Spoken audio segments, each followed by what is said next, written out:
De volta. E começa agora o quadro Em Debate. Todas as quintas-feiras com temas de relevância colocados em pauta em âmbito municipal, estadual e até nacional. São duas opiniões levantadas pelos nossos debatedores para que você possa construir a sua. Gira a vinheta para mim, pessoal.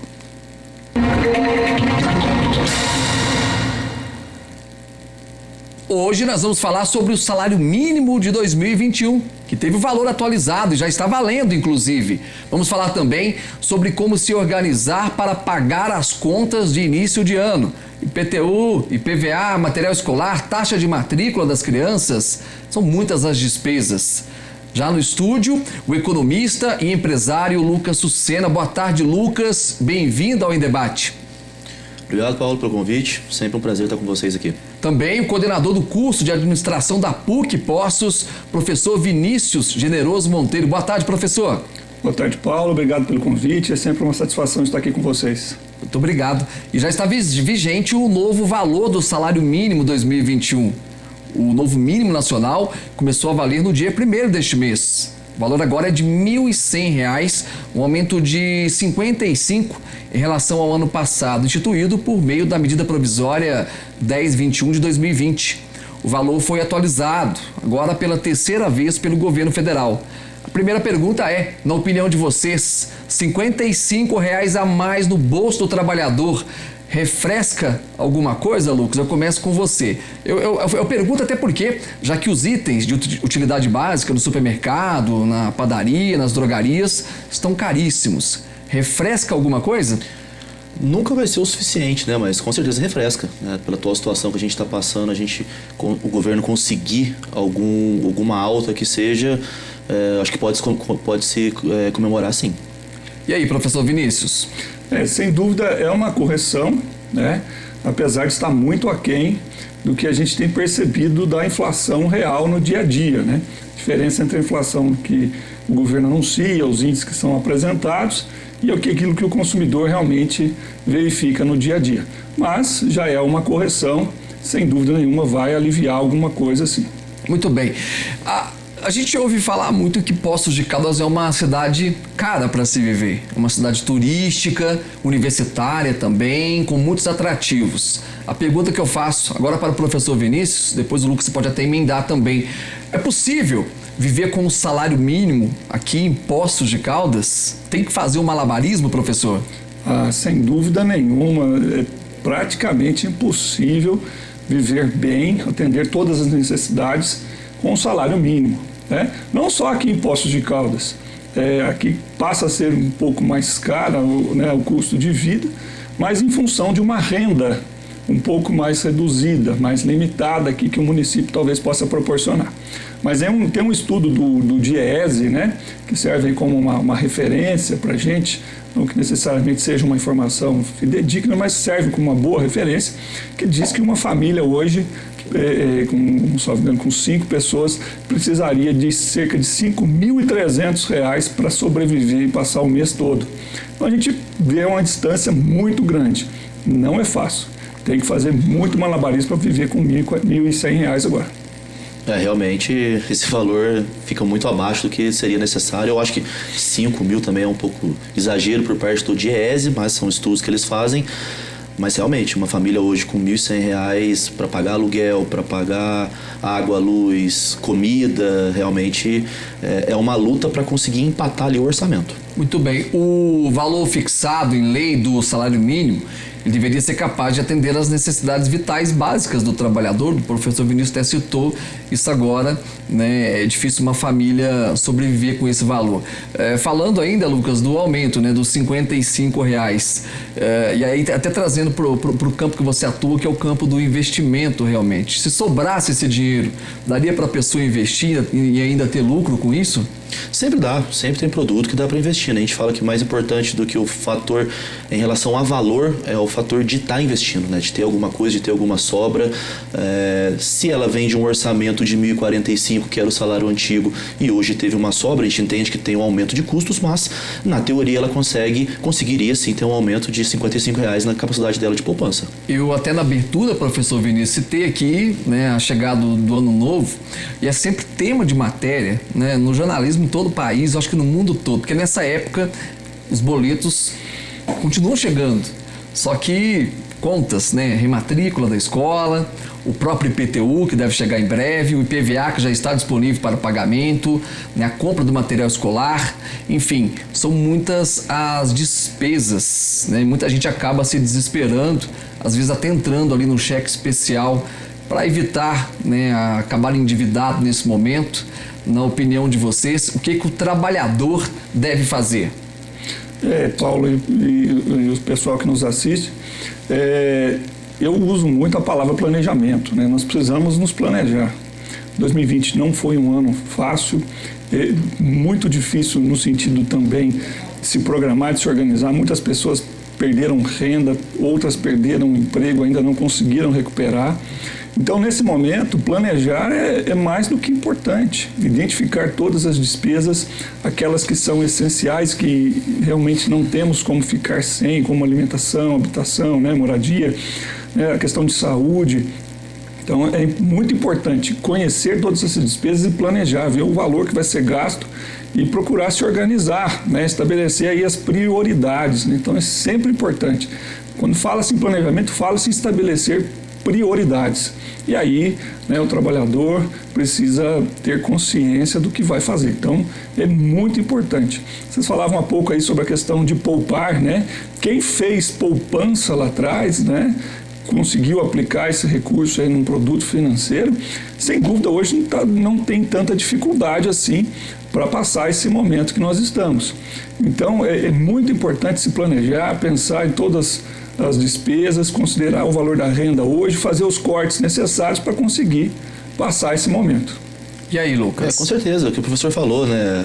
Para existir uma poupança tem que ter uma sobra, e para ter uma sobra tem que ter um planejamento. Isso aí, com certeza, que seja na planilha, que seja no papel, né? Eu tenho um grande problema hoje do pessoal é não saber aquilo que gasta, né? Vai muito ali no dia a dia, vai acontecendo. Se tiver ali um cálculo, alguma coisa que consiga ter um controle, ele sabe exatamente quanto que ele vai poder poupar. E um outro problema que a gente vê para o pessoal é o que sobrar, eu vou poupar o que sobrar. Uma dica que a gente sempre dá é tente colocar o investimento como se fosse um boleto que você paga, né? Encaixe ele no seu planejamento, no seu orçamento, porque o que sobrar, aí você pode gastar à vontade, pode torrar, né? Vamos chamar assim, mas você tirou uma participação ali da tua renda e colocou ele no investimento. Você tem que ter um prazer também ali de poder gastar um pouquinho, né? Sim, também não é para também viver aquela vida, né, que não tem nenhum tipo de benefício, mas se você conseguir incluir isso aí, com certeza vai ter algo para passar por uma situação dessa, que não aconteça para frente, se Deus quiser, mas caso aconteça, consiga passar com um pouco mais de tranquilidade. Hoje em dia existem muitos mecanismos, né? O professor Vinícius já falou aqui em outras oportunidades, né, da própria planilha do Excel, que já é até alguma coisa mais arcaica hoje em dia. Já tem aplicativos, né? Os próprios aplicativos dos bancos também já disponibilizam ali uma forma de você poder, né, controlar esses gastos, mostrando se você está gastando com um cafezinho, com a compra de supermercado. Isso, de certa forma, ajuda, né? A pessoa que não tem muito foco, se ela conseguir seguir isso à risca, ela pode melhorar e muito o controle dela durante o ano, né, professor? Não tenha dúvida, Paulo. Eu falo, né, algumas pessoas são mais adeptas aí à tecnologia, como você está dizendo, né, o Excel, a planilha, às vezes muitos nem utilizam mais, outros já gostam mais dos aplicativos, mas o que eu sempre digo é, faça o controle, seja ele da maneira que for, que seja num caderno, uma cadernetinha que você faça lá, né, a anotação das entradas, dos valores que você gastou, isso é fundamental. Né? Independente da característica, tem pessoas que às vezes não têm tanta facilidade ou não gostam muito, ou às vezes até tem uma certa desconfiança da tecnologia, mas é fundamental, né, ter o controle, que seja na caderneta. Isso é a palavra, né, é o elemento básico para conseguir ter um equilíbrio financeiro pessoal. Lucas, existe uma fórmula mágica para poder aplicar esse, né, dinheiro? Cada um tem o seu orçamento ali dentro dessas contas do início do ano?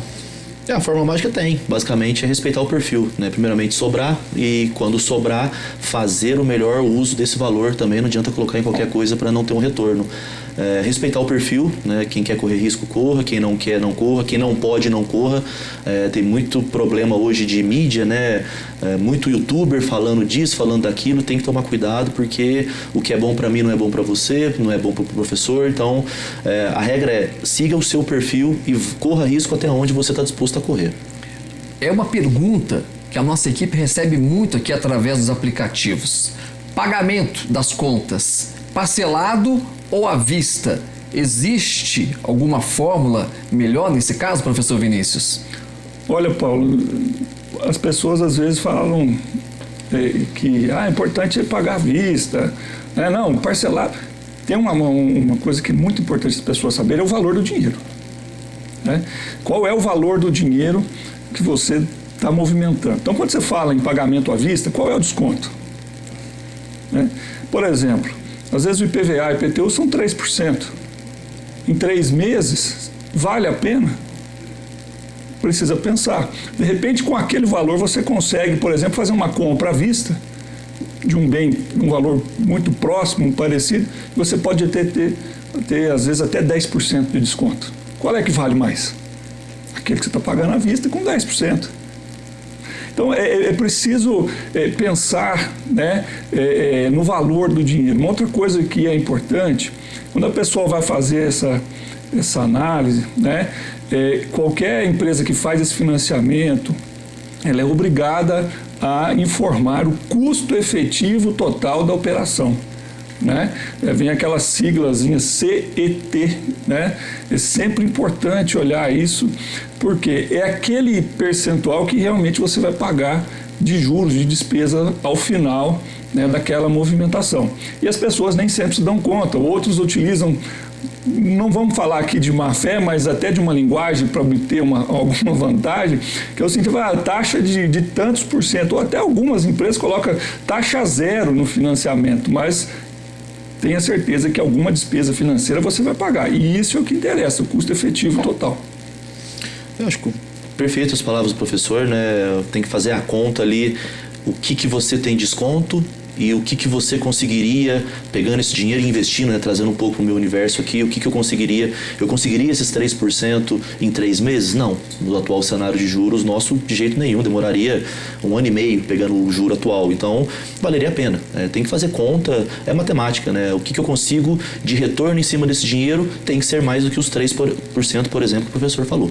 Muito bem, do ponto de vista, eu vou polemizar um pouquinho e deixando claro a política do lado. A minha pergunta, aliás, eu vou levantar essa bola para vocês comentarem. Essa semana, o presidente da República, Jair Bolsonaro, fez um comentário falando sobre a situação financeira, a situação econômica do Brasil. Ele disse que o Brasil está quebrado e que ele não sabe muito bem o que fazer, né? Deu a entender que não tem para onde correr.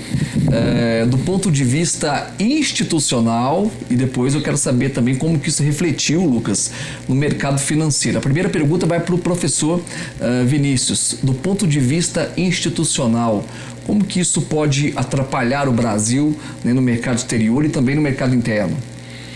Olha, Paulo e pessoal, quando você tem um dirigente de um país, pelo menos a público, nós não sabemos o nível de veracidade ou não conseguimos ainda concretizar, né, essa informação, mas quando o líder de um país coloca uma situação dessa e que ele não tem controle, isso é preocupante, né? É evidente que o mundo olha para o país com um olhar diferente, né? Veja só, nós temos um cenário aí, vamos entrar um pouquinho na área do Lucas aqui, mas até hoje o dólar não refrescou. Desde que ele entrou na presidência, o dólar só fez a subir, ainda mais agora nessa situação da pandemia. Então, assim, essas palavras, em parte agradam o mercado, em outras partes preocupam. Eu acho que institucionalmente é preocupante. Mas precisa, então, agora talvez de uma segunda fala, explicando melhor, né? Às vezes a gente tem aquela condição de pegar uma frase e potencializar, tirar todo o contexto da frase e olhar só para aquela frase em específico. Então, as pessoas precisam nem sempre levar a ferro e fogo tudo que é falado, o que é publicizado, né? Tem órgãos de imprensa, né, que estão com um caminho muito fora do que seria o comum, o que seria o tradicional, respeito à informação, né? E aí nós que estamos aqui, né, no dia a dia, a população de modo geral, às vezes tem um desserviço ao invés, na verdade, de um serviço, mas não deixa de ser preocupante. Mas caberia aí também, num segundo momento, uma explicação um pouco mais detalhada. Ô Lucas, como que o mercado financeiro recebeu essa declaração do presidente da República? Eu confesso que eu jamais acompanhei algo parecido. A gente tem entrando em questão política ou não, a gente tem uma Sim. sorte no mercado financeiro, é de ter um ministro da economia como a gente tem, que é o Paulo Guedes, que é uma pessoa muito respeitada, mais fora do país do que dentro, né? Ele hoje aqui dentro ele não tem o devido valor que ele deveria ter. E a sorte foi que ele veio num curto prazo e já explicou, né, que o presidente quis dizer num contexto fiscal e não no contexto econômico, tá? Então, quando ele fala separa essas duas vertentes, claramente o mercado de investimento olha para a parte econômica, não para a parte fiscal, né? Então, passou um pouco de tranquilidade, a gente não teve nenhum tipo de problema em bolsa, em queda nesses últimos dias, justamente porque a palavra hoje do Paulo Guedes tem muito peso, né? Fiscalmente, o Bolsonaro não está errado, claro que, como presidente da República, ele não pode falar isso a público, como o professor disse, mas hoje o mercado financeiro investe no Brasil pelo Paulo Guedes, não pelo Jair Bolsonaro. Muito bem, então isso não caiu como uma bomba no mercado ali naquele momento, mercado financeiro não interferiu em nada. Financeiro não, porque veio muito rápido, né? Essa fala do Paulo Guedes foi justamente para tapar o buraco ali, né? Para ele não se desmentir em pouco tempo, veio uma visão um pouco diferente ali do mercado e contornou a situação, o mercado passou ileso pela situação. Muito bem, quer complementar, professor? Por Paulo, favor. eu gostaria de falar um claro aqui, complementar o seguinte, as pessoas precisam... Estou colocando isso aqui de uma linguagem um pouquinho mais fácil de ser tratada. Claro. Quando se fala do ponto de vista fiscal, nós estamos falando da arrecadação e dos gastos do governo. Então, apesar do governo nos representar ou ser aquele órgão que nos representa, ou significa a população como um todo, nós estamos falando do governo. Questão fiscal é governo, gasto do governo e o quanto ele arrecada de impostos. Isso é questão fiscal. Então, do ponto de vista fiscal, que é isso que eu estou dizendo, né, o governo, como o Lucas muito bem colocou aqui, né, o governo já mostrou que ele tem dificuldade. A questão econômica não é bem assim. Nós temos muitas... Aí nós estamos falando de emprego, de salário, né? Aí é uma outra questão de produção. Nós temos, sim, muitas dificuldades, mas não vejo que estamos quebrados, né? Que eu acho que a população precisa entender isso.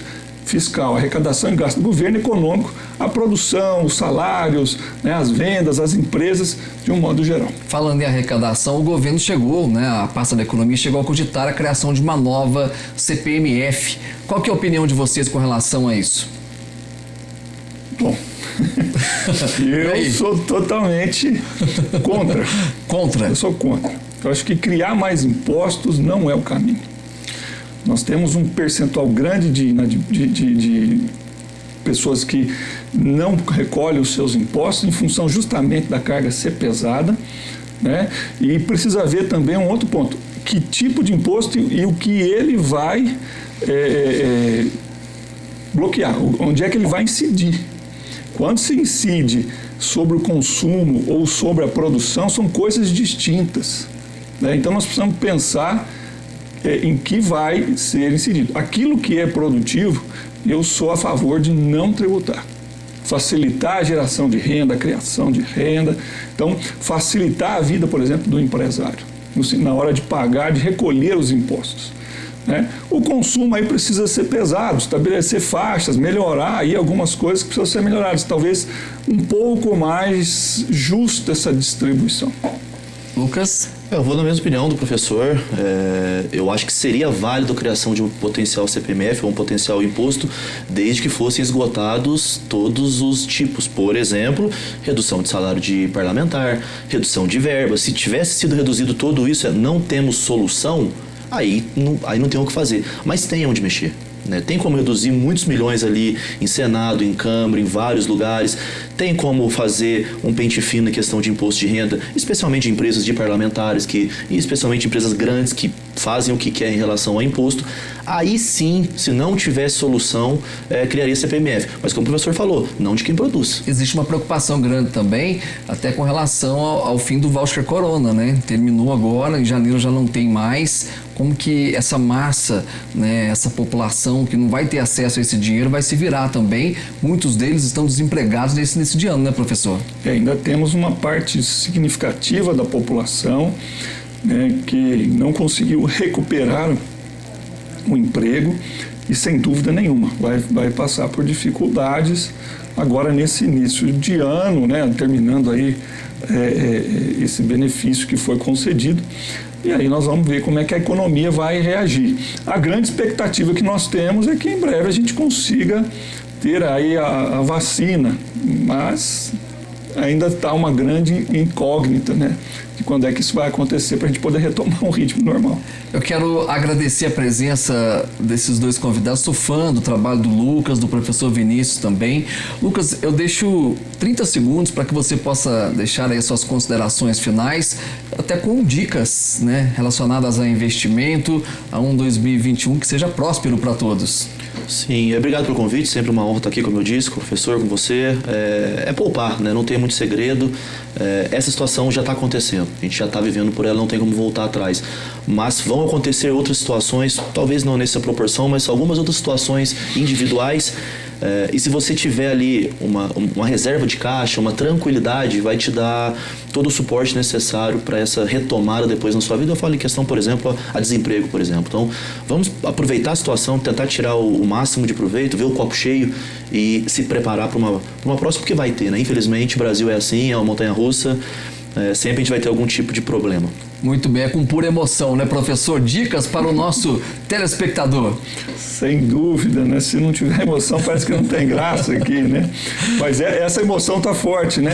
Então, é importante, como o Lucas bem disse, eu gosto muito dessa situação de poupar. Eu acho que a pandemia, esse momento todo que nós vivemos, trouxe essa oportunidade para nós podermos aprender a como lidar melhor com o dinheiro. Nós tivemos que forçadamente, né, pensar na questão do consumo. Por outro lado, o período de restrição que nós tivemos nos ajudou também a poupar. Então, é muito importante nesse momento, né, colocar o pé no chão. Não se preocupe, logo vai passar, a gente vai poder voltar, né, a consumir, a passear, a fazer o que a gente gosta. Então, mas agora é o momento realmente da gente segurar um pouquinho, planejar e se organizar, cortar aquilo que é desnecessário. E para o empresário a mesma situação, colocar o pé no chão, olhar para frente, né, encontrar alternativas. Muitos conseguiram, né, encontrar alternativas, estão conseguindo, e nós vamos superar isso aí, né, com a ajuda de Deus, com bastante dificuldade, mas nós vamos superar. Muito obrigado aos convidados. E você de casa gostou do debate de hoje? Na